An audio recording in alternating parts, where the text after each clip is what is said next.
The Smooth 98.1. Love music, love life on a hump of the week, Wednesday morning. You're tuned into the Smooth Breakfast, taking you home, or sorry, taking you to work in a grand style. It's too early to go home. Yes, they're going to work or going to your place of business.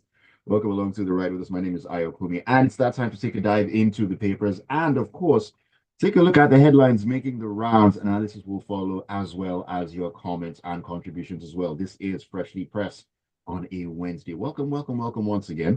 You can join us as always on WhatsApp by sharing your thoughts with us on 0809 444 0981. 0809 444 0981.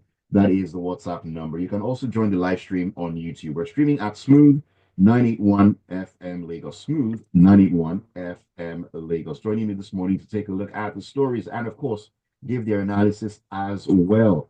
Devoe and Lakunle. Very good morning to you, Devoe. Good morning to you, Lakunle. Oh, okay. I thought you talked to Lakunle. Morning, everybody. Morning, world. Morning, Lagos. Cool tax reform. Good morning to you, Lakunle. Welcome. Good morning, Ayo. Good morning. Oh, good morning, dear listeners. And the change of battery in Edo has happened. Let's hope that Edo will be a better place for the residents and those who love the state. Indeed, indeed, indeed. It's a new dawn, should I say, a new administration, and we'll get to see how things will pan out as the days definitely go by. We're going to begin our discussion this morning taking a look at a story that is coming out of the, let me see here, the Punch newspaper, yes, and it's about NNPCL. They're in the news once again. No surprises there. I'm coming to you with this one. Now, the Nigerian National Petroleum Company Limited has stopped importing refined petroleum products and is now off taking fuel from the Dangote Petroleum Refinery and other local refineries. And this was disclosed by NNPCL's Group Chief Executive Officer, Military. He said this on Monday at the ongoing conference of the Nigerian Association of Petroleum Exploitationists, which was held in Lagos and themed Resolving the Nigeria Energy Trilemma: energy security, sustainable growth, and affordability as well. I mean, after such a merry-go-round, now we're here. NNPC has said, okay, we're now off taking from the Dangote refinery and other local refineries. Hmm. NNPCL is speaking again. This time, it's not the comms head. It's the big top dog himself, Mele Kyari. He was speaking at a petroleum industry conference at NAPI. That's where you have the gathering of top geologists, okay? Those who excavate and confirm what's inside the ground. Now, he spoke categorically, saying that at this point in time, they would no longer be spending 24 trillion a year on uh, subsidy. Okay, that's as President Bola Ahmed Tinubu had said that an average of 2 trillion is being spent on monthly importation of fuel. I mean, that's a new figure at this point. The last figure we had during the Buhari administration was about 7 trillion. So you can imagine we were literally spending the full budget on petroleum importation. Honestly, it's just because many people, their head space cannot computate 24 trillion. Even many, yes, even many, what do you call it? Calculators can't even grab 2 trillion, you know. And how much was the Nigerian budget? I think it was about 31 or 28, thereabouts. And this is why it's been the most form of wasteful expenditure in this country because it just addresses consumption. It doesn't address production. And many would say, it had a direct effect on our whole lives, cost of living, etc. Yes, but you see, you don't throw away the little you have. As with business, you invest it to give yourself more capacity, more production to make more money. Now, the deed has been done. Yes, many are still angling. We're all, in quotes, suffering the hardship that has come with the cost of living crisis. However, you see, my only issue with this is that Mele Kyari here is saying that the NNPC will be buying from the Dangote industry. I don't believe him. Let me repeat myself. I do not believe him because the NNPC, like the EFCC, like the Nigerian government, has made too many policy statements that they've reversed. Even the Nigerian army, he's alive, he's not alive. Okay? I think this is the credibility of government that we need to address. For the past 2, 3 months, NNPC and Dangote Petroleum have been like Tom and Jerry, back and forth. You gave me, I didn't give you. You're collecting from me, you're not collecting from me. I put it at 1,000, no, it's 900. I have enough to supply. No, you don't have enough to supply. That's why we're importing. I don't believe this position from the NNPC until even NAPE that just said, sorry, not NAPE, IPMAN that said recently, okay, they've agreed to. I still don't believe all of them because if you understand, and let me point this out why I don't believe. You see this 2 trillion naira subsidy. Literally, for those who understand consumption in this country, Nigerian consumption is about 40 million barrels, right? Sorry, liters, whereby the subsidy was being collected at 100 million, meaning about 2/3. So what we're saying here is about 1.5 trillion was going into private pockets. Now, think like a criminal. Just listen to me. Think like a criminal for once. If you were consuming 1.5 trillion, okay, illegally, would you let go of that? Of course, corruption will. This is what they call petroleum politics. This is what they call petroleum. Oil and gas people are capitalists. They're sharks. They have no compassion in them. This is not a Nigerian thing. It's a global thing. Okay, they want their money and they will collect it with blood. We're looking at that before. That's why, to a large extent, you hear some politicians say that President Tinubu did what no other president could do. That's the truth.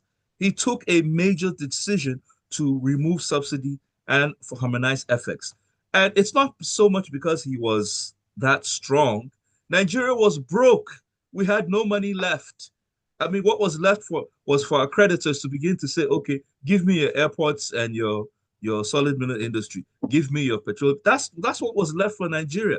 But how do we manage it so that at the end of the day we don't lose everything? And which is basically this money that's no longer going to be spent on subsidy.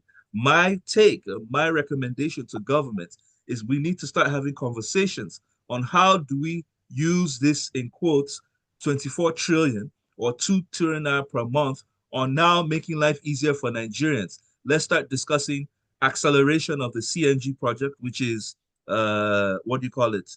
Giving more than 1 million kits, maybe like 20 to 40 million free kits to commercial drivers nationwide. All neutral drivers should have a free kit on the CNG so that they can ramp up cheaper cost. How do we now, this 2 trillion, how do we use it to support farmers in terms of either inputs and fertilizer? Because they have to import back what was made in this country and pay at a high FX rate. How do we now use this 2 trillion per month, okay, to address the educational crisis in terms of supporting universities, the secondary schools, and how do we support the power industry, especially for social amenities like hospitals and schools that are groaning? These are the conversations we're meant to be having. All this back and forth between NNPC and Dangote is needless.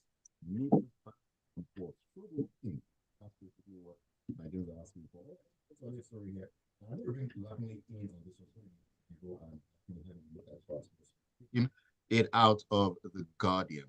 I was talking about tax. Now, the chairman of the Presidential Fiscal Policy and Tax Reform Committee, that's Taiwo Oyedele, our man, said minimum wage earners in Nigeria may be exempted from the pay-as-you-earn pay tax model once the tax reform bills become law.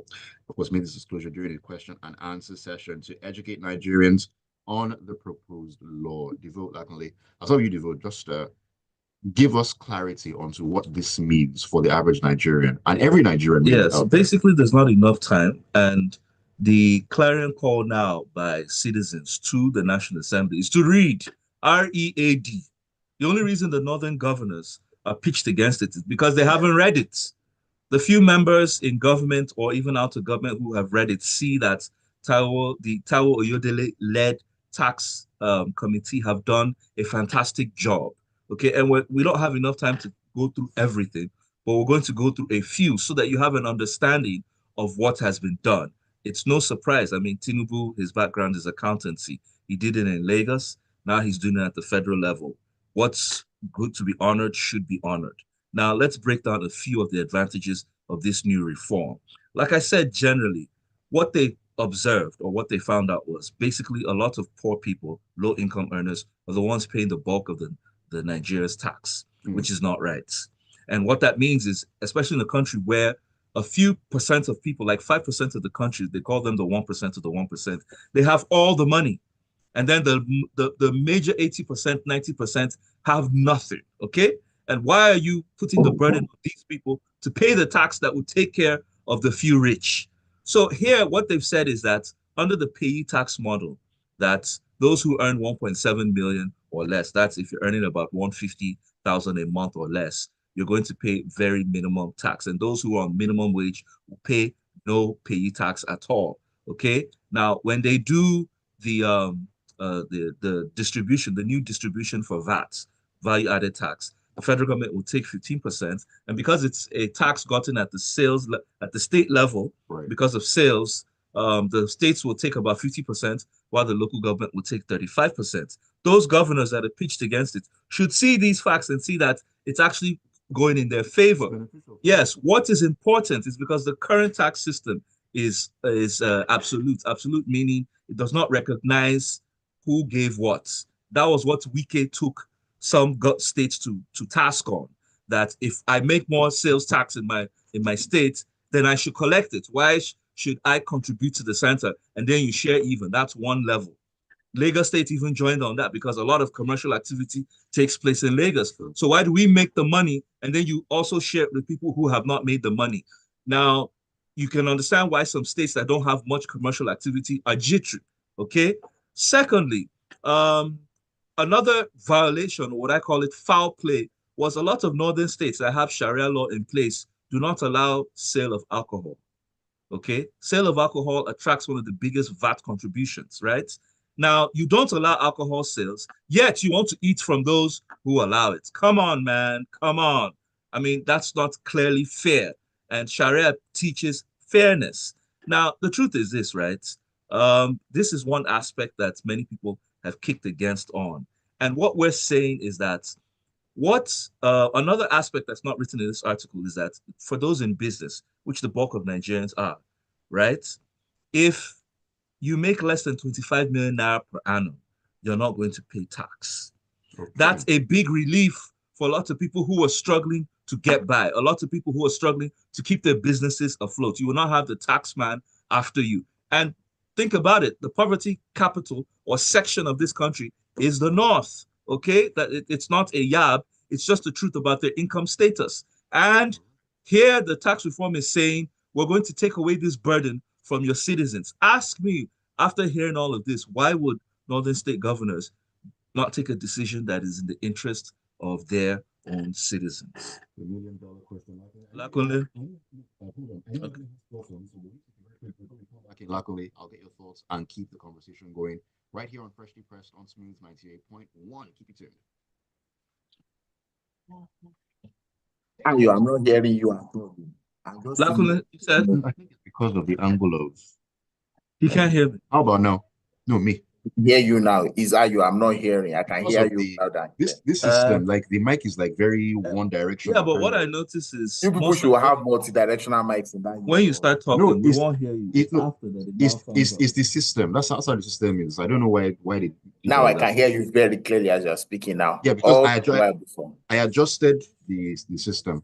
The system, I adjusted it to face me. Okay. I've been typing since that I wasn't hearing you. All right, we're back. All right, welcome back to Freshly Pressed on Smooth 98.1. Love music, love life on a Wednesday morning. Ayokunmi here, Devoe and Lakunle are giving analysis on the stories we're taking this morning. You can send your thoughts in to us on 0809-444-0981. You can also join us on YouTube. We're streaming live at Smooth 981 FM Lagos. All right, Lakunle, before we end on that breather, you have some thoughts concerning that particular story that has to do with the tax reform bills. Okay, so Devoe has spoken a little bit about the angle I was going to come from. I know that 2 years ago, when this matter of tax, VAT, sales tax, all those other ones came up, that the then governor of Rivers State went to court. The Lagos State joined as an interested party. I know at this table, I said that maybe it is the local government chairman that should actually go to court to argue this case, that they should be the one earning the VAT 100%. Because why? Pardon my English. We live in local government areas first, before we live in a state, before we live in Nigeria. So if we look at it from that perspective, maybe the power that the local government now have by law, due to what has happened in recent time by the law that the Supreme Court has interpreted for us, that their money should go directly to them. Maybe the Association of Local Government Chairmen in Nigeria should start challenging the state itself now and should be interested in this tax law and go and lobby, if they can, to ensure that they have a significant say in the final draft of this document. That's one part. Part two also then says that somehow we can begin to see the effectiveness of playing the right amount of politics and the right amount of governance together on any particular issue. This is a typical way where you play politics and you still are able to get your policy going. This government has succeeded every time there has been a pushback from the Senate on any policy that is government or executive driven. We've always seen the executive most of the time backpedaling and putting it on the shelf. But this appears to me in recent memory the first time executive has put his foot down to say, look, we're going to have to go through with this. And the executive is giving the committee the right backing to continue to explain this to all of us. I mean, if I earn 70,000 per annum, I'm happy to hear that I don't have to pay PAYE tax, for example. I'm happy to hear that. So if my managing director of a company, who I know, for example, says that everything is spent, it does not earn a salary. So everything is spent, including the diesel in the generator in his house, including his children's school fees, are borne by the company, which means he doesn't pay any tax at all. I'm happy to hear that the tax law says that the company is liable to pay an equivalent amount in tax of those money that have been spent on his behalf as his payee tax.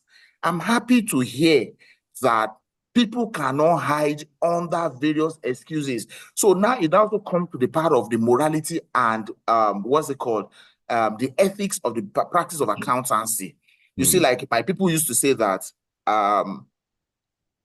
there are people who will tell the thief to come to the farm to come and steal, and then they will go and tell the farmer, thieves are coming to your farm at those time and so dates, so that the farmer and the thief will meet at the farm at the same time. We now need to talk to our tax practitioners, our accounting practitioners, to be ethical in how they advise organizations and individuals as regards their tax filings. Need to, so we don't need, so all of these things have to play out. And then finally, us the people, now we are getting reliefs. We need now follow the use of these monies, right? We hear daily, we used to say that it is them, it is them, it is them. Now it is us. Now the government is giving us an opportunity to have an idea of what money comes to which every arm of government, and we need to follow the money. We need to follow the money, most definitely. All right, Lakunle, I'm going to stay with you, and let's talk about health here. This is more or less a PSA, something that we really need to bring to the fore. The Nigeria Center for Disease Control and Prevention, that's the NCDC, has urged Nigerians to increase their personal and environmental hygiene to prevent a likely outbreak of cerebrospinal meningitis, that's CSM, and Lassa fever in the upcoming dry season. Now, NCDC's Director General Jide Idris said the center's alert on Lassa fever and meningitis was meant to prevent avoidable loss of lives that would impact individuals, families, and the nation. Just to give a backstory here concerning the numbers. In 2022, Nigeria reported 1,067 confirmed cases across 27 states and 112 local government areas. We can go further and further with the numbers, but this is something that we need to take very seriously here. All right, so let me just start from the numbers part. As at October 13th this year, that's practically 30 days ago, in 2024, we've had 8,000, almost 9,000 cases. right, of suspected cases, 1,000 confirmed in 174 deaths in 28 states. 28 states represent about 2/3 of Nigeria. And you know, with Lassa fever, one infection is as bad as 1,000 infections, is as bad as 1 million infections, because all it needs is a leak into either the air or the water, and that's it. Now, when you look at the sanitary awareness of Nigerians, we cannot but continue to let people be aware of the dangers of these diseases. At some point, I still wonder, the sanitary inspectors that we used to have in those days, where are they today? What do they do? What power do they have within the laws of Nigeria today to be able to enforce some of these sanitary rules and regulations that we have all over the place? We still have people see openly defecate everywhere. Take a drive on Third Mainland Bridge, for example, in the morning or in the evening. You'll be shocked at the number of people you see who stop to That's what I was thinking about, or whatever. actually. Or just look to your right when you get to that bridge place. You see people squatting over the bridges. You see people squatting over the bridges and defecating directly into the water below them. Go to the water, where the land meets the waters all over Lagos. Go and look at what people do. Thank God the other day I was just passing by. I saw that sawmill area around the Butemeta is being demolished and is now clear. If you can imagine the kind of sanitary danger that place constitutes to the whole of Lagos and so many other places, poverty is not an excuse not to be aware of our sanitary conditions, right? And we need to start to get people to, in the days when we were growing up, there was public service announcements on radio, jingles warning us about the dangers of these things. I'm not sure I've had any of such things in the last 10, 20 years on any radio station, any TV station in Nigeria. We need to go back to those things. Those things, as small as they seem to be, are very useful in helping us to achieve these things. Almost everybody has a smart device in their hands. What is the government doing to put all this information in those smart devices so that by default, when you open it, one of the first things you see is these things? You don't even have to pay for some of them. It's free. But I'm sure by government level, if you approach the big ones, I thought they can even do it for you for free, even if you are doing it at a fee for other people. So it's not enough to just come to newspaper by government to announce. How many of us read newspapers? We are privileged to read newspapers. I am privileged to hear this today because I am on this show. If I'm not on this show, maybe I will not hear this story. So we need to get this information to the places where it is most needed. Very, very important. Let me sneak a couple of messages in real quick. Adebuega says the NNPCL and Dangote are partners in crime. We will never know the truth, and the truth of their unholy relationship will not be disclosed. Today you hear one side is doing this, tomorrow you hear another thing. The question is, at whose expense or detriment? The truth is, let our refineries work. Simple as that. Zeman from Bristol says, I hope we will not look away again from the revelations made in that FIOA by the CIA about President Tinubu, because if we do that, then this everyday analysis is just a waste of time. Well, until we get more information about that, we cannot have those discussions. We need to have more before we can actually talk about those particular issues. Tony from Ikeja says, matter of fact, the removal of fuel subsidy was supposed to eliminate massive corruption in that sector. But the underlying question is what the true intentions are. It's absolutely laughable that after removing the fuel subsidy and harmonizing the FX, all they could do was to renovate their budgets, buy new aircraft, embark on the construction of a 15 trillion coastal road that will never be completed in 8 years, while ignoring the high inflation that threatens to wipe out the population. Fabian from Ekwe says, Lassa fever is endemic in Nigeria, though I'm happy with the warning from the NCDC. However, they shouldn't stop there. The NOA should do their work, and the states plus local government should be involved to clear the gutters and remove the waste from the roads on time. There was talk some time ago about public toilets. Remember that hospitals where these patients may come to are groaning from lack of power, medication, and staff as well. True story. Right, Devoe, let's jump into this final story here coming out of The Guardian, and it has to do with cyber attacks. It caught my attention, and it's something that we need to also bring to the fore here. Now, Nigeria has become the 14th most attacked country globally, as the country's cyber attack normalized risk index is now 55.1%. Now, this was revealed by Checkpoint's latest research, which noted that cybersecurity threats are escalating across Africa, with several countries appearing prominently in the global cyber attack ratings. Rankings. Could we also attribute this to the fact that a lot of our brilliant minds in that sector are unavailable, they're leaving the country and so on, or is it something else entirely? Well, to some extent, but not really, in the sense that cyber attacks are a new form of warfare, which, as nation states take more cognizance of it, it's a serious issue because back in the day we used to call it the Industrial Revolution. Now it's the IT revolution, and it's morphing into what we refer to as the data revolution, meaning he that has a hold of data is king. Okay. He that has all these forms you fill, when you go online to get something done, not just financial transactions, all manner of stuff. Those who have access to that or can get access to it illegally are those who form cyber threats. Okay.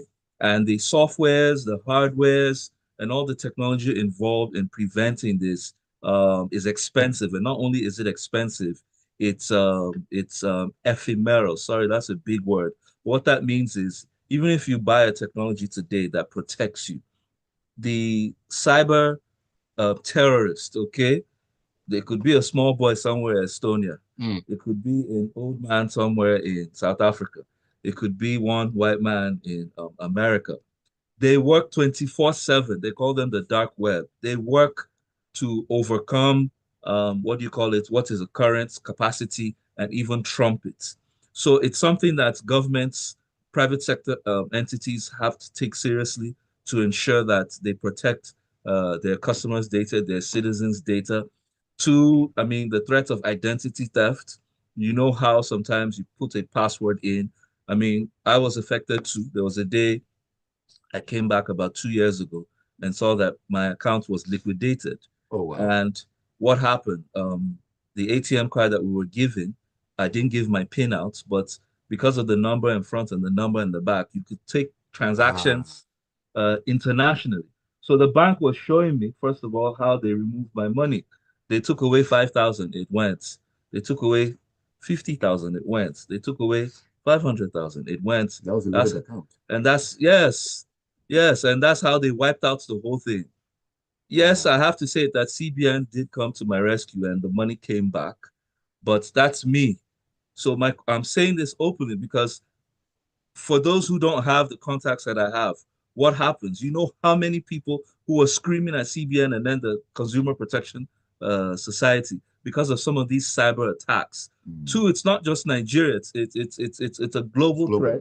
But what I would say is that the government and private sector entities need to start intensifying their investment in it. And also, I dare say, one of the most guerrilla tactics, employ some of these hackers, employ some of the people who are on the dark side. You need to think like a criminal to catch a criminal.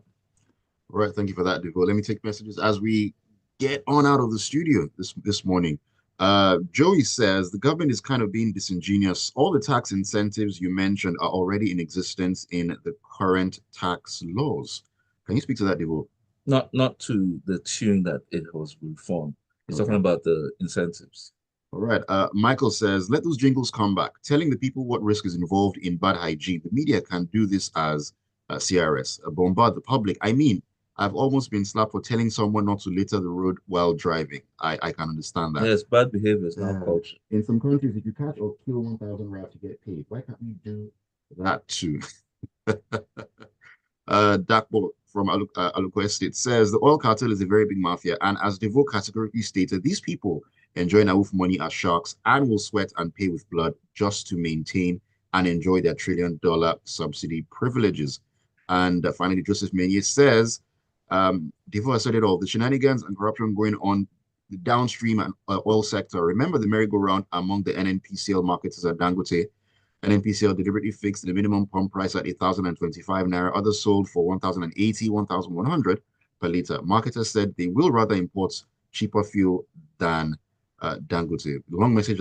I'll just round it up by that. Thank you for your message, Yusuf. And thank you all for all the messages that you've sent in this morning. Time has absolutely flown by on Freshly Pressed. Thank you so much, Lakunle and Devoe, for always taking the time out to join me on the show. Thank you, Ayo, for having me. Devoe, welcome back from the jungle. Let's meet and share the dividends of your jungle trip. All right, Lagos, thank you once again for being a part of the show. Keep it tuned to Smooth 98.1 show. We'll continue. 8:15, we'll get into the locker room, talking about sports and everything in between. Welcome. Devoe, see you. Mr.